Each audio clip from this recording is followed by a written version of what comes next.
Hey guys, Jam here, and in today's video I'm finally going to kitbash up my own custom Lord of Contagion. And for this I'm going to be using Lord Felthius. I've had this model lying around for quite a while. I didn't really like the giant drippy globe that he's holding, and I thought something more could be done with the overly cartoonish head that he has.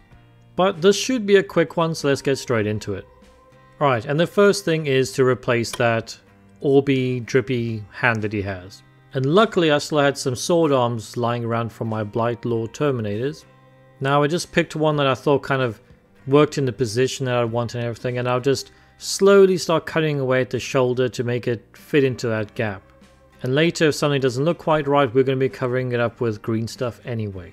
Now, the general pose I kind of wanted to go for was this guy kind of standing above the battlefield, just absorbing all the chaos. Maybe he's praying to Nurgle, because you know, deathguard and Nurgle, they're kind of got a weird morbid joy kind of thing going on. So you know, he's just in the middle of this chaos, his body's dropping everywhere, diseases everywhere, and he's just taking it all in and just praying to Nurgle as he does it. So I thought that would be a really cool kind of pose for this dude.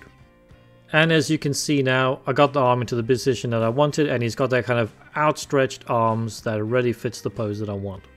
Now, one quick little detail I wanted to add to this model before I start doing some green stuffing is just these little severed heads to glue onto his belt area. Now, I don't really know where I got these from, maybe from the old Slaves to Darkness models, but I thought it added something a little extra onto the models to bulk out the bottom area. Now for the main kind of feature of this model, and a lot of the deathguard, they kind of have hoods and little flowy cloth thingies coming off their heads, and I wanted to go for that. So I want a nice flowing long hood on this guy, and I kind of wanted to cover half of his face. I just want the mouth showing. The kind of vibe I was trying to go for was, you know, in Lord of the Rings you got the mouth of Sauron, the guy with, you know, you don't see his face apart from his giant gross mouth. So that's kind of what I was going for on this one. So yeah, all I did was I got some green stuff, just your standard 50-50 between blue and yellow. Flattened it out, rolled it out with a rolling pinny paintbrush. Now I did do a lot of going back and forth on this when I was struggling to really get the thickness that I wanted and to get the hood to look the way I wanted. So this is just the kind of thing you're going to have to feel out yourself if you did something similar. But as you can see here, I kind of just opted to go for a standard hoodie kind of hood first. Get that into position, kind of mold it a little bit, and then my next step is to get some nice long thin strips of green stuff and attach them to the sides of the hood. Again, this took a lot of back and forth trying to find the right thickness of the green stuff, but also the right length and width and all that kind of stuff like that as well. But in hindsight, I kind of wish I went maybe a bit longer. I feel like maybe they were a bit too short for this particular model. But once I kind of moved the green stuff around, got it flowing in the right position, I rolled out some really thin little stringy sausage bits, and I cut out tiny bits of that because I wanted to create kind of stitching along where the hood and the little flappy long bits meet, just making it look a little bit more ragtag and rough. Yeah, and as you can see, I just chucked a few on there. Not the most elegant and super fancy green stuff work I've ever done, but like I said, this is a pretty quick one. But now that that was done, and I had my green stuff out, it was time to sort out that shoulder. And as you can see the model, the guy has that long flowing leather cloak, or cape I should say, and he's also got fur on his shoulder, like underneath the plate armor. So that's what I'm going to be going for here. And again, just rolling out those really thin kind of sausagey vibes, cutting little strips off. And what I normally do is I just roll one side of it, so one side's thick, the other part's a bit more thin and pointy. And then I just start layering the green stuff fur from the bottom to the top. Now I've done a whole video on green stuff fur, so you can just go watch that whole thing if you want a bit more of an in-depth guide.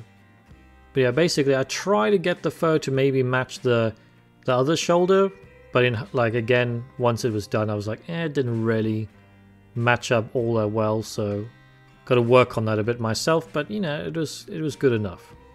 You know, when you're the kind of person that works on armies and big units and stuff like that, there's that old saying where perfect is the enemy of good, you know, just get it done.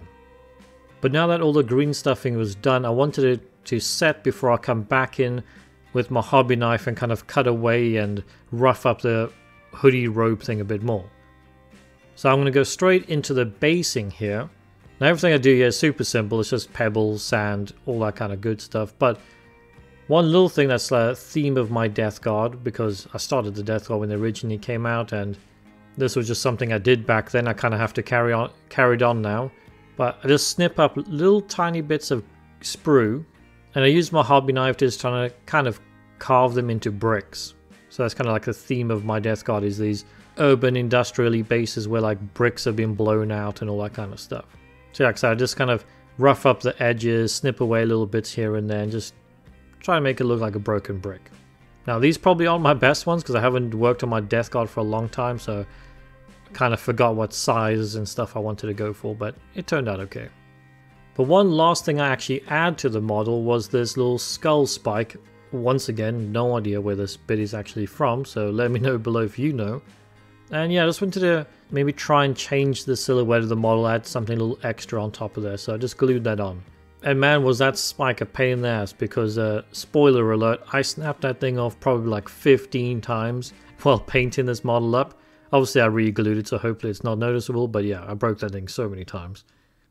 Alrighty, so the green stuff was finally set, and I went in with my hobby knife like I said. You preferably wanted quite a sharp hobby knife for this. And I just start taking little slithers out of the edges and stuff like that, so it doesn't look like really nice rounded green stuff. You know, roughing it up. I use my knife kind of like a drill bit here and there, trying to dig holes in. As you can see, I punctured some little 3 triangular dots here and there, you know, get that little nurgly vibe in there. And just generally trying to add little tears and nicks here and there just to make it more, well, nurgly, like I said. Now that's the model completely done. I would usually show you guys how to go about painting the model at this point, but I feel like there's a lot of things I kind of want to iron out with my deathguard theme. Like I said, I started them when they first came out. It's kind of my first ever real army. So there's a few things I don't necessarily like, and I think I need to change. So I'm going to skip the painting part of this model. Maybe one day if you guys are interested, let me know below. I'll make a deathguard painting video. Maybe I can try and refine it a bit more, because I want to learn how to do a bit more streaking grime, a bit more weathering on the armor. But yeah, let's go to a little showcase quick.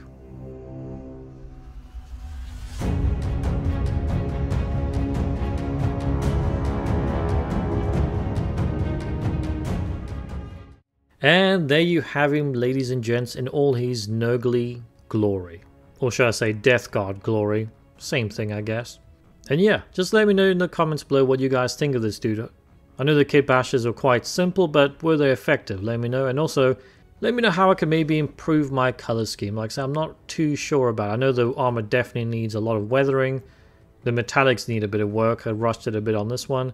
But mostly, I'm not too sure about the purple. Like I said, it's an old color scheme that I came up with like my first real army. And I feel like maybe the purple's too rich. Maybe it takes away from the model a bit. I'm not 100% sure. There's far better painters out there, so let me know below. But as usual guys, if you did enjoy the video, you know what to do. Like, subscribe, share, and of course I do have YouTube membership and Patreon where I kind of show my step-by-step like work in progress pictures of this project and all the projects and stuff like that I've got coming up. And the occasional early access to videos as well if I can get on it quick enough. And speaking of upcoming videos and stuff like that, I've got a lot more Chaos and Deathguard related things, so definitely keep your eyes peeled for that. But until those videos, I'll see you in the next one. Bye bye.